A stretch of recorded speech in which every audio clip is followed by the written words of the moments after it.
오늘 우리에게 주시는 하나님의 말씀은 여호수아 13장 1절에서 33절 말씀입니다. 여호수아가 늙고 나이가 많아졌다. 주님께서 그에게 말씀하셨다. 너는 늙었고 나이가 많은데 정복하여야 할 땅은 아직도 많이 남아있다. 남아있는 땅은 이러하다. 블레셋 사람과 그슬 사람의 모든 지역과 이집트의 동쪽에 있는 시홀 시내로부터 북쪽 에그론 경계까지에 이르는 가나안 땅과 가사와 아스돗과 아스글론과 가드와 에그론 등 블레셋의 5 왕의 땅과 아위 사람의 땅과 남쪽으로 가나안의 모든 땅과 시돈의 무아라로부터 아모리 사람의 변경 아벡까지 또 그발 사람의 땅과 동쪽의 레바논 땅 전체와 헤르몬 산 남쪽 바알갓에서 하맛에 이르는 곳까지이다. 그리고 레바논에서부터 미스르 본마임에 이르는 산간지방에 사는 모든 사람 곧 시돈 사람을 내가 이스라엘 자손 앞에서 모두 쫓아낼 터이니 너는 오직 내가 너에게 지시한 대로 그 땅을 이스라엘 자손에게 유산으로 나누어 주어라. 너는 이제 이 땅을 아홉 지파와 므낫세의 반쪽 지파에게 유산으로 나누어 주어라. 그러나 레위 지파에게는 모세가 유산을 주지 않았다. 하나님이 그들에게 말씀하신 대로 주 이스라엘의 하나님이 바로 그들의 유산이기 때문이다. 아멘. 하나님의 말씀입니다. 온라인으로 예배하는 여러분들 모두를 진심으로 축복합니다. 여러분들도 온라인으로 예배하는 일이 여전히 좀 낯설겠지만 저도 카메라만 보고서 여러분을 믿음으로 그려가며 말씀을 전하는 일이 여전히 저에게 있어서 참 쉽지 않습니다. 그러나 저는 이 시간에 여러분의 모습이 제 눈에 보이지는 않지만 믿음으로 주님이 여러분을 보게 하십니다. 그러면서도 제 안에 더 큰 갈망은 보이지 않으시는 그 예수님을 바라보는 것입니다. 오늘 여러분들도 이렇게 온라인으로 주일 예배를 드리지만 주님을 바라보는 눈이 더 열리게 되기를 축복합니다. 이것이야말로 정말 놀라운 것입니다. 우리가 예수님 한 분이면 충분하다 이런 믿음은 예수님이 함께 계신 것이 믿어질 때 우리에게 일어나는 것입니다. 예수님 한 분이면 충분하다는 믿음이 생기면 반드시 하나님의 역사를 경험하게 됩니다. 믿음이 다르기 때문에 하나님의 역사를 경험하는 게 다른 겁니다. 우리에게 많은 문제가 있지만 비교할 수 없이 크신 하나님이 우리와 함께 계시다. 이게 믿어지는 것이 부흥입니다. 심령의 부흥. 그렇게 하나님이 믿어지면 문제가 될 것이 무엇이 있겠습니까? 하나님께서 여호수아를 세워서 가나안 땅 정복을 하게 하셨는데 7년 정도가 지나고 가나안 땅에 전쟁이 그쳤다고 했습니다. 가나안 족속의 연합군들이 이스라엘과 함께 싸웠던 여러 많은 전투들이 있었는데 이제 그 전투가 끝났다는 겁니다. 가나안 족속 중에 감히 이스라엘을 대적해서 싸움을 걸어올 족속이 없어졌다는 거죠. 이게 엄청난 승리입니다.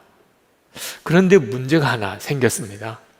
그는 여호수아의 나이도 이제 상당히 많이 들게 되었다는 거죠. 하나님께서 여호수아에게 나타나셔서 말씀하십니다. 오늘 여호수아 13장 1절에 보면 너는 늙었고 나이가 많은데 정복하여야 할 땅은 아직도 많이 남아있다. 여호수아의 나이가 한 90세쯤은 되었으리라고 생각이 듭니다. 자, 여호수아도 나이가 들어서 늙어가는 거죠. 그건 어쩔 수가 없는 일이죠. 그동안에 여호수아 총사령관으로 이스라엘의 지도자로 가나안 연합군과 싸워 이겼다는 것은 그 자체가 대단한 일입니다.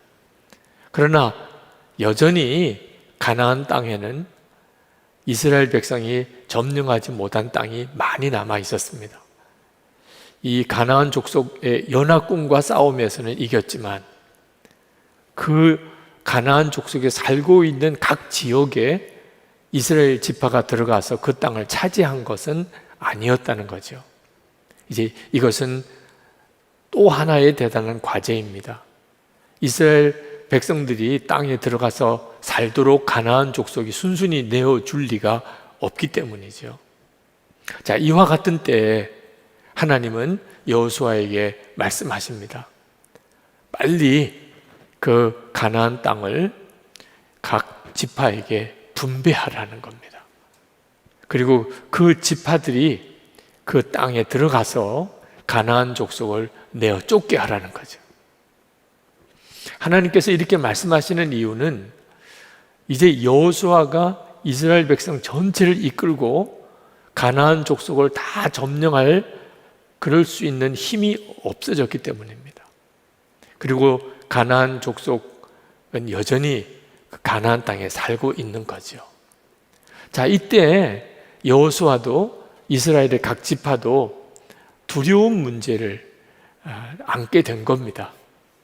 여호수아가 총사령관으로 그리고 각 지파가 다 함께 모여서 전쟁을 할 때는 얼마나 힘이 났겠습니까? 그런데 각 지파가 이제 각각 그 가나안 땅으로 흩어져서 그리고 그 족속들과 정말 목숨을 걸고 싸워야 되는 이 전쟁을 감당해낼 수 있을까? 여호수아도 아마 자신이 없었던 모양입니다. 그래서 하나님께서 여호수아에게 아주 강하게 말씀하십니다. 이 가나안 땅 점령은 하나님 내가 하는 일이라는, 너는 속히 이 각 가나안 땅 모든 지역을 나누어서 이스라엘 지파들에게 나눠주라. 그들이 들어가서 그 땅에서 그 땅을 점령하도록 만들라. 6절에서 그렇게 말씀하십니다. 내가 이스라엘 자손 앞에서 모두 쫓아낼 터이니, 내가 쫓아낼 터이니, 하나님이 그렇게 말씀하십니다. 너는 오직 내가 너에게 지시한 대로 그 땅을 이스라엘 자손에게 유산으로 나누어 주어라. 하나님은 이스라엘 백성을 가나안 땅에 들어가서 그곳을 차지하게 하기 위해서 처음에는 모세를 세우셨습니다. 그리고 모세 때가 끝날 때 하나님은 그 후계자로 여호수아를 세우셨습니다.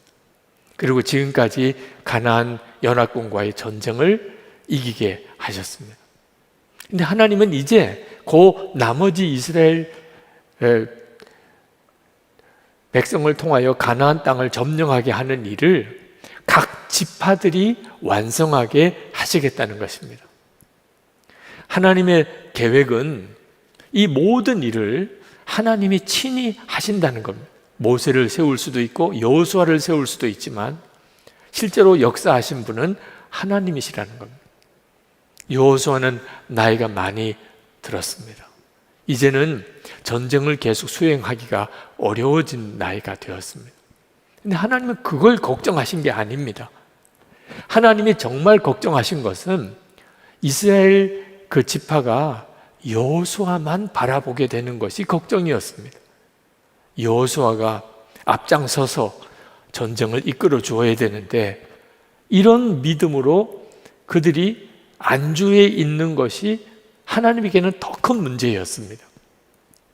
이스라엘 각 지파가 하나님을 바라보고 하나님을 믿고 그들 스스로를 통하여도 주님이 역사하심을 믿고 자기에게 분배된 땅에 들어가서 그 땅을 차지할 수 있어야 진정으로 하나님을 믿는 것이기 때문에 그렇습니다. 그래서 하나님께서 여호수아에게 속히 가나안 땅을 믿음으로 각 지파에게 배분하여 나누어 주고 그들로 그 땅을 점령하라고 하신 것입니다. 이스라엘 지파에게 필요한 것은 하나님을 바라보는 믿음의 눈을 뜨는 것입니다. 그리고 이미 이긴 전쟁이다. 여호수아가 가나안 연합군과 싸워서 이겼습니다. 그 가나안 땅은 실제로 전쟁이 끝난 것과도 같은 것이라고 말씀했습니다. 이긴 전쟁을 싸운다. 그래서 각 지파별로 자기에게 주어진 땅에 들어가서 그 땅을 점령하는 일이었습니다. 물론 이건 대단한 믿음의 역사입니다. 이 일을 모세도 겪었고 여호수아도 겪었습니다. 하나님을 바라보고 그리고 하나님만 의지하고 순종하는 믿음의 사람이 되는 것. 이제 이것이 이스라엘 모든 지파에게 필요한 때가 된 겁니다. 여러분, 이 일은 지금 우리의 교회에도 필요합니다. 하나님께서 교회가 어떤 위기를 맞이하게 되면 어떤 특별한 지도자를 세우셔서 그 교회 문제를 해결하실 수 있습니다. 우리 교회도 그런 일을 겪었죠. 그렇지만 어떤 특별한 한 사람의 지도자를 통하여 그 교회가 계속 이끌림을 받는 것은 건강한 교회가 아닙니다. 오히려 영적으로는 약한 교회입니다.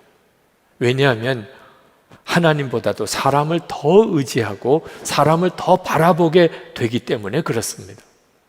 진짜 건강한 교회, 정말 강한 교회는 어떤 특정한 몇 사람이 아니고 모든 교인들이 주님을 바라보면서 주님이 모든 교인들을 통하여 그 교회를 세워갈 수 있는 교회입니다.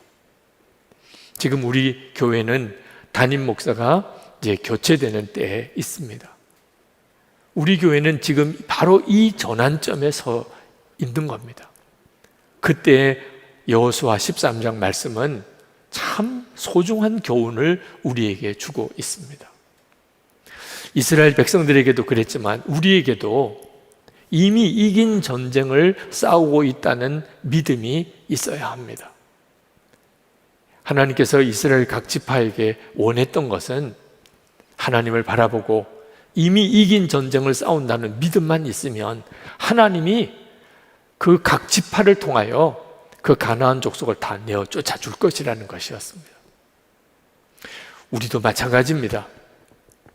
예수 그리스도께서 십자가에서 우리를 위해 대속의 죽음을 죽으시고 그리고 부활하심으로 마귀는 결정적으로 꺾어졌습니다. 이제 영적 싸움은 사실 끝난 것 같습니다. 예수를 믿는 성도들이 이제 이 믿음을 가지고 자신의 삶의 영역에서 마귀의 왕국을 무너뜨리고 하나님의 나라를 살아내는 일이 이제 우리에게 주어진 과제입니다. 그렇지만 여러분, 실제로 여러분이 겪으시는 것처럼 마귀가 호락호락 자기의 영역, 자기의 세력을 내어놓지 않습니다. 이미 예수 그리스도의 십자가와 부활에서 꺾어졌지만 마귀는 최후의 발악을 합니다. 그래서 전 세계 많은 교회, 모든 지역의 성도들과 교회, 선교사님들과 마귀와의 영적 싸움이 계속 벌어지고 있습니다. 어떤 곳에서는 마귀가 승리하고 있는 것처럼 보이는 지역도 있습니다. 북한이 대표적으로 그런 것이죠. 마귀가 승리한 것처럼 보입니다. 무슬림들이 있는 곳, 또 힌두교 교도들이 있는 곳에 영적으로 교회는 어려움을 겪고 있습니다. 여러분, 우리나라도 마찬가지입니다. 한국 교회가 지금 위기를 맞이하고 있다고 하죠. 우리나라의 각 영역 속에 여전히 무서운 영적인 싸움이 벌어지고 있습니다. 평등법 제정을 시도하는 문제도 심각한 문제입니다. 동성애를 합법화하는 일은 우리가 어떻게 해서든지 막아야 되고 싸워 이겨야 될 과제입니다. 만약에 동성애가 합법화되면 성경적으로 믿는 것이 범죄가 될 수 있는 시대가 열리는 것입니다. 이건 정말 심각한 문제죠.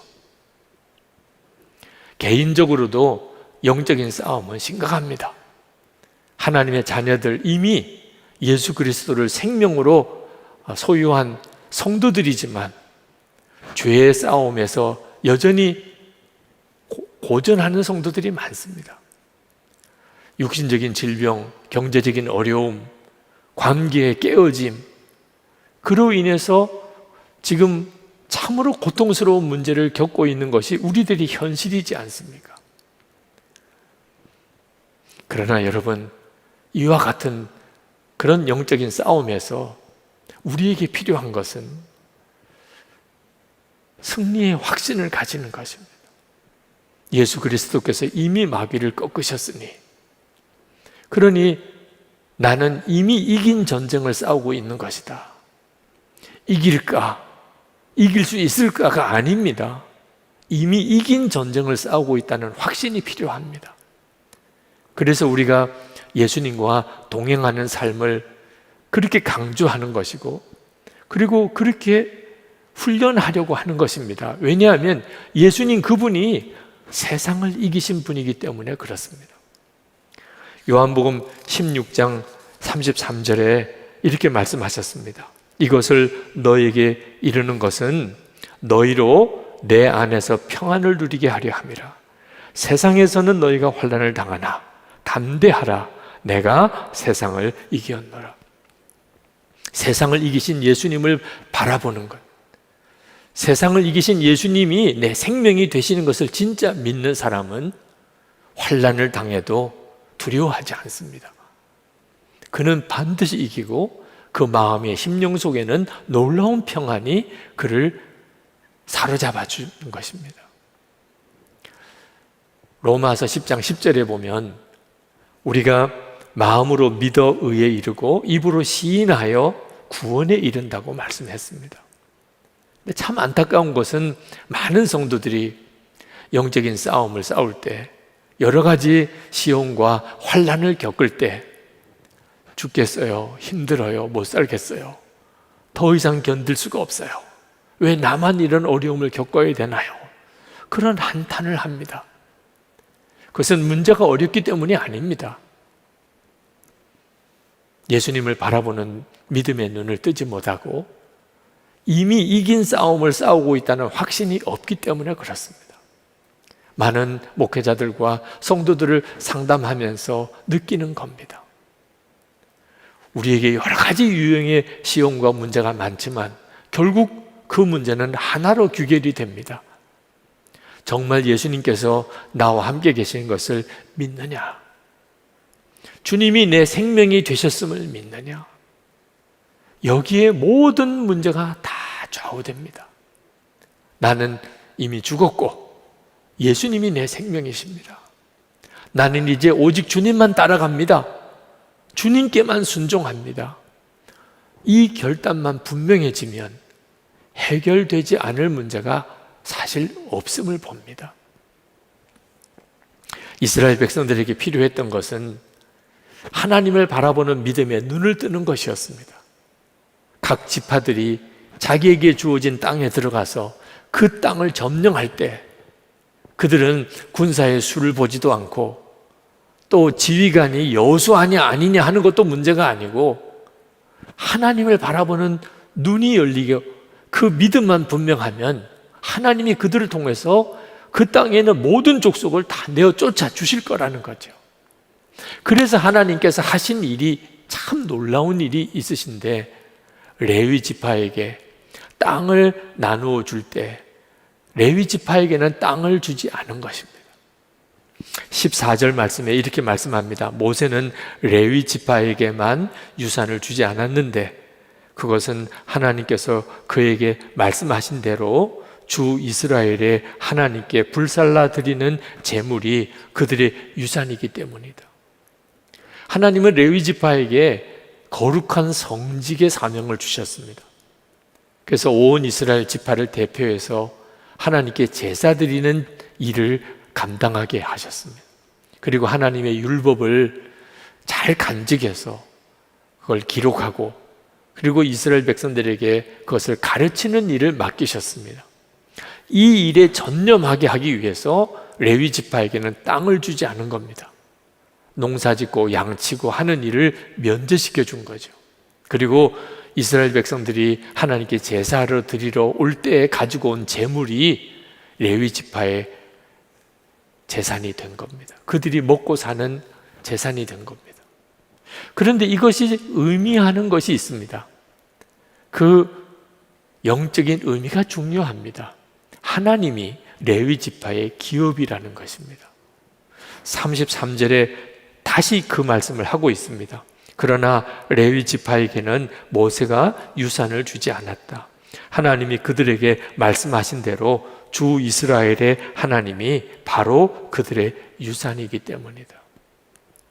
하나님이 레위 지파의 기업이라는 것입니다. 저는 이 말씀을 묵상하면서 하나님이 왜 레위 지파에게 땅을 주지 않으시고 하나님이 기업이라고 하셨는지 성령께서 깨우쳐 주시는 것이 있었습니다. 하나님이 레위 지파를 그렇게 하신 것은 온 이스라엘 지파들이 땅이 없는 레위 지파를 보면서 하나님이 주시는 땅이 이 세상에 있는 것만 아니구나. 하나님의 나라에 있는 것이 진짜구나. 하나님이 우리의 기업이 되실 수 있구나. 그 사실의 증인으로 레위인을 삼으신 겁니다. 사실 하나님이 기업이시라는 것은 이스라엘 전 지파가 받은 축복입니다. 하나님이 기업인 백성이죠. 그런데 왜 레위 지파에게만 유독 땅을 주지 않으시고 하나님이 기업이라고 하신 것일까요? 다른 지파들이 보라는 것입니다. 저 레위 지파는 자기들의 소유의 땅이 없어. 하나님이 저들의 기업이시래. 그러면서 하나님이 기업이 될 수 있구나. 그 사실을 항상 기억하게 하는 증인으로 레위 지파를 삼으신 겁니다. 하나님을 바라보는 눈을 계속 열게 하신 거죠. 그러면 하나님이 이스라엘 각 지파를 통해 역사할 수 있기 때문입니다. 여러분, 지금 우리들에게도 하나님이 내 기업이다 이렇게 선언할 수 있는 레위 지파의 믿음이 필요합니다. 저는 여러분에게 오늘 정말 성령의 주시는 감동으로 여러분에게 호소하고 싶습니다. 여러분의 이 시대에 영적인 레위 지파가 되고 싶지 않으십니까? 주님께서 여러분을 그렇게 오늘 부르고 계시지 않습니까? 예수님 한 분이면 충분합니다. 담대하게 그렇게 고백하고 세상 모든 사람, 주위 사람들이 저 사람은 예수님과 동행하는 사람이래. 그렇게 소문나는 사람이 되는 겁니다.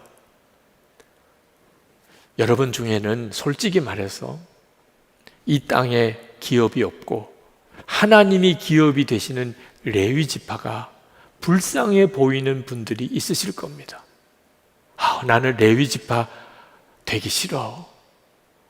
하나님이 기업이신 것, 그 참 좋은 말이긴 한데 현실적인 만족감이 없는 거죠. 여러분, 누구나 다 믿음이 성장하는 과정에서 그런 단계를 거칩니다. 하나님의 말씀이 참 좋은 말씀이긴 한데 솔직히 현실적인 믿음이 아닌 거죠. 그렇지만 여러분, 이런 믿음에 그냥 머무르는 것은 대단히 심각한 문제입니다.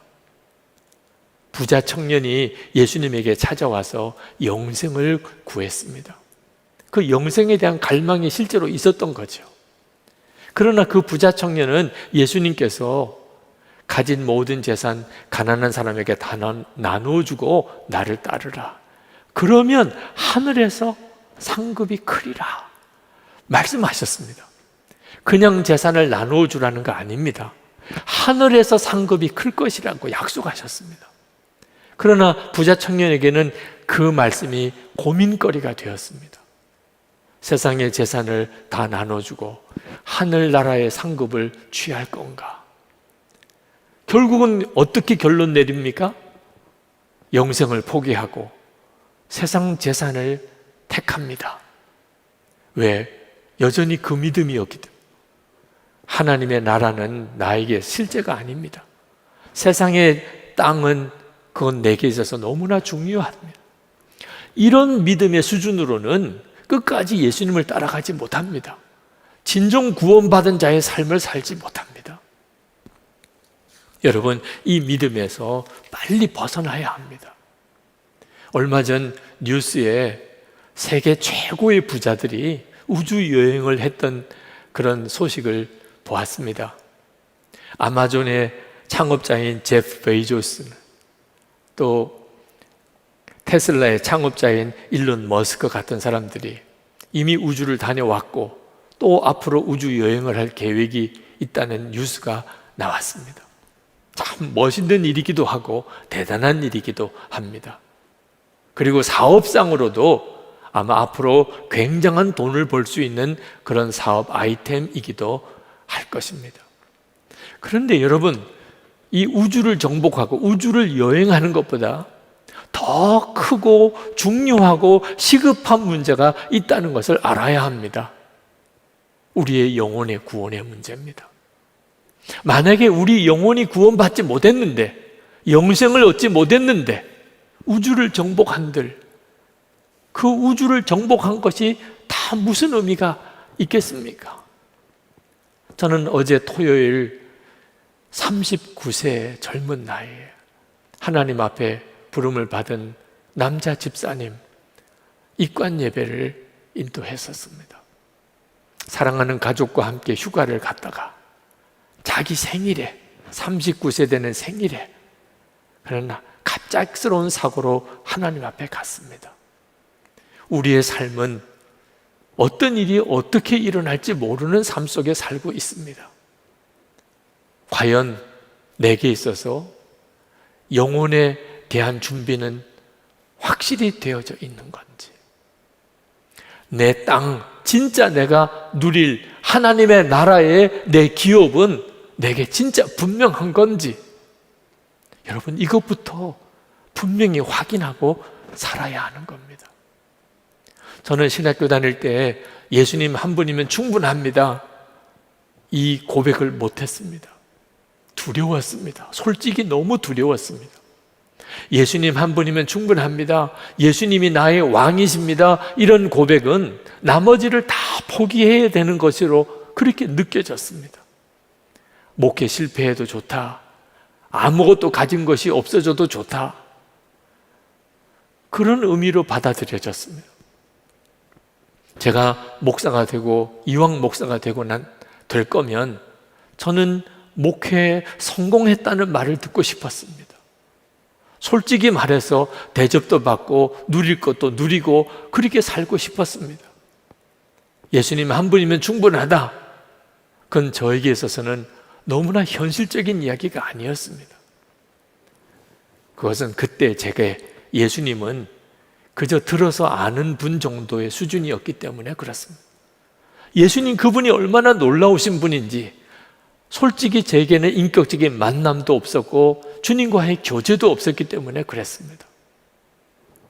하나님께서는 저에게 있어서 목회를 잘할 거냐 어떻게 할 거냐 그게 문제가 아니고 예수님 그분과의 실제적인 인격적인 만남, 나는 죽고 예수로 사는 십자가의 복음이 분명한 사람이 되는 일이 더 먼저 필요하다고 그렇게 보셨습니다.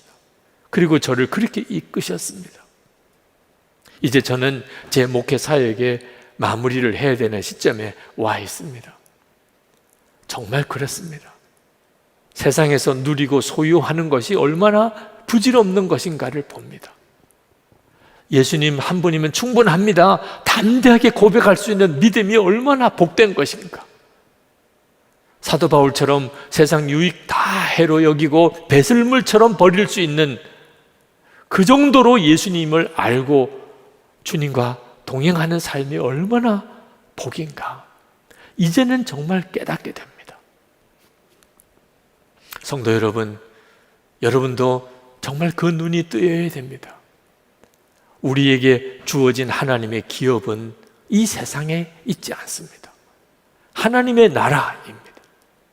예수님 그분이 진정 나의 기업입니다. 정말 예수님 한 분이면 충분합니다. 이 믿음의 고백이 우리에게 있어야 합니다. 그때 우리의 심령에 부흥이 일어났다고 말하게 되는 겁니다.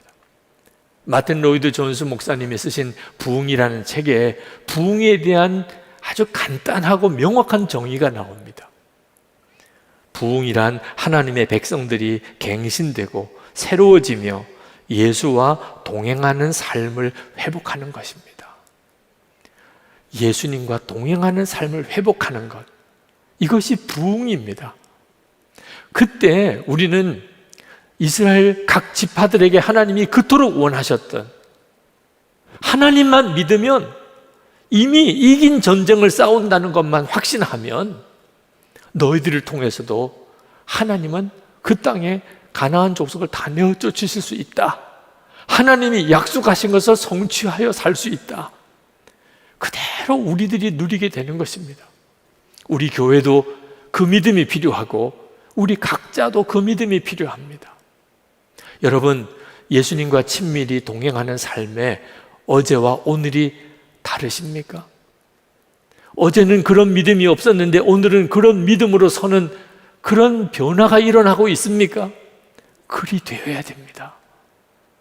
주님을 알아가고 주님과 동행하는 믿음에 계속되어지는 진전이 필요합니다.